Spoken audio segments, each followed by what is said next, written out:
नमस्ते बच्चों, किशोरी क्लासेज में आपका स्वागत है। मैं शिप्रा श्रीवास्तव आज आप लोग को पढ़ाने जा रही हूँ सुगम संस्कृतम भाग 2 और कक्षा 7। पाठ का नाम है शांति दूता कपोता और यह लंग लकार में है। लंग लकार का अर्थ होता है कि इसमें जो प्रस्तुत पाठ में जो भूतकाल की क्रिया का प्रयोग किया गया है वह जो है वो भूतकाल क्या होता है, जो हम काम बीते हुए समय में करते हैं उसको हम भूतकाल कहते हैं। और संस्कृत में भूतकाल की क्रिया के लिए लंग लकार का प्रयोग होता है। तो ये आप लोग को समझ में आ गई। अब हम लोग पाठ को पढ़ते हैं। ठीक है, ये चित्र ऊपर दिखाई दे रही है, अब नीचे पाठ का वर्णन है। प्राचीन काले काशी नगरे वीर सिंह नामक राजा आसीत। प्राचीन समय में काशी नगरी में वीर सिंह नाम का राजा था। प्रतिवेनी श्रीनिपेन सूर्य प्रकाशेन स तस्य मैत्री आसीत। पड़ोसी राजा सूर्य प्रकाश के साथ उसकी मित्रता थी। ठीक है।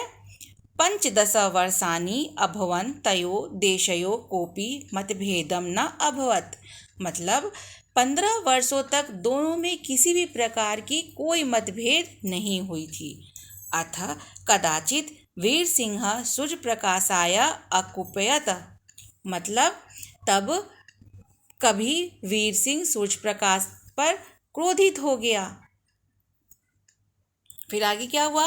अथ कदाचित वीर सिंह सूर्य प्रकाश अकुपयत स सूर्य प्रकाशस्य राज्यं वशीकरणाय सज्ज आसीत्, किन्तु स न जानाति स्म यत् अस्त्रशस्त्राणि युद्धसाधनानि च कुत्र सन्ति, यतो हि 15 वर्षेभ्यः युद्धमेव न अभवत्।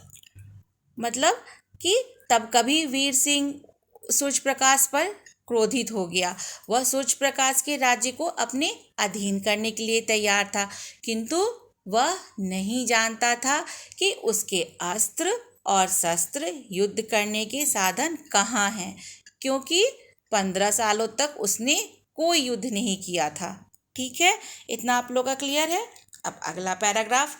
अथ युद्ध दिने वीर सिंह स्वमातरम अपृच्छत, हे अम्बा मम शिरशस्त्राणाम कुत्र अस्ति।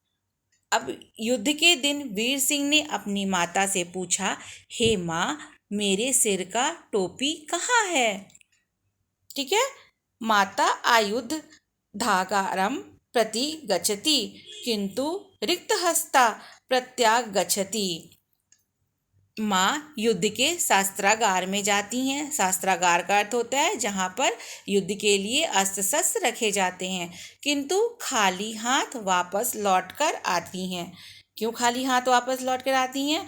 तो नृपः अचिंतयत मम शिरस्त्राणाम भारिकम अस्ति अतः माता न आनयात। राजा ने सोचा कि मेरा सिर का मुकुट बहुत भारी होगा, इसीलिए माँ उसे लेकर नहीं आ पाई। यहाँ तक आप लोगों को समझ में आई बात? स्वयं आनयामि तस्य माता त निवारयति कथयति च वत्स तत्र शिरस्त्राणे केचन कपोत शावकाः सन्ति। तो उन्होंने सोचा कि मैं स्वयं लेकर आता हूँ। उसकी माता ने रोका और कहा, वहाँ सिर के मुकुट में कुछ कबूतर के बच्चे हैं। कपोत का अर्थ क्या होता है? कबूतर होता है ना। और कबूतर शांति भंग नहीं चाहते। तुम्हारे वहाँ जाने के कारण कबूतर के बच्चों की क्या हो जाएगी? मृत्यु हो जाएगी। ठीक है, इतना आप लोग का क्लियर है। अब आगे बढ़ते हैं हम लोग। फिर चित्र दर्शाई जा रही है। अब क्या लिखा है? राजा मातु वचनम पालयति। राजा माता के वचन का पालन करते हैं। ठीक है। स शस्त्राणाम बिना युद्ध क्षेत्रम अगच्छत, और बिना मुकुट के ही युद्ध के मैदान में चला गया। सूर्य प्रकाश तम अपृच्छत, केन कारणेन त्वम शिरस्त्राणम न धारयसि। सूर्य प्रकाश जो उसका मित्र था उसने पूछा कि तुम किस कारण से सिर का कवच लिए बिना युद्ध में आ गए हो। तो वीर सिंह ने क्या कहा?